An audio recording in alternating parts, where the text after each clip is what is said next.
My name is Dr. Michael Greger with nutritionfacts.org. This month, a paper was published in the Journal of the Academy of Nutrition and Dietetics that found that essentially there's been no change in processed meat consumption over the last 20 years or so, which represents just an abject failure of all of us in the public health community to warn people about the very real risks of processed meat. Bacon, ham, hot dogs, lunch meat, sausage, right? These are known human carcinogens.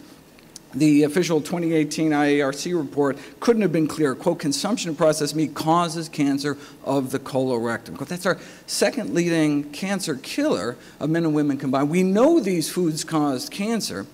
I mean, we try not to smoke around our kids. Why would we send them to school with a bologna sandwich? That's not hyperbole. According to the Surgeon General, living with a smoker increases the risk of lung cancer 15%. So the cancer risk of secondhand smoke is comparable to the 16 or 18% increased risk of colorectal cancer, eating the equivalent of a single sausage link a day. You know, the 2015 dietary guidelines really appeared to drop the ball on this issue, saying processed meat could be accommodated as long as sodium and saturated fat limits were within limits. But that's ignoring the cancer risk, which we've known at least back since 2007, when the first comprehensive analysis was published by the American Institute for Cancer Research. In fact, one of their top 10 recommendations for cancer prevention: avoid processed meat, full stop. American Cancer Society also encouraged people to minimize intake of processed meat. We cannot allow the billion-dollar meat industry to continue to subvert the science when so many million lives are at stake.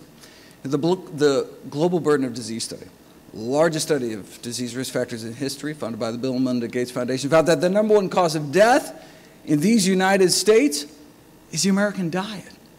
Since bumping tobacco to number 2, this committee now has control over our number 1 killer. You know, 1964 was the peak year of smoking in the U.S. before declining basically every year since. What happened in 1964?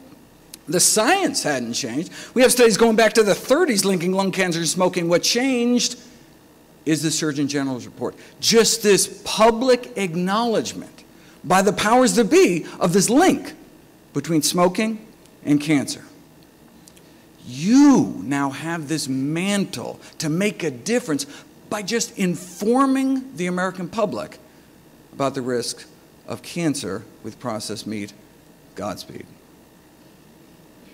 Be sure to hit that subscribe button for more highlights and information about the changing dietary guidelines in 2020, and exclusive analysis you won't find anywhere else on YouTube.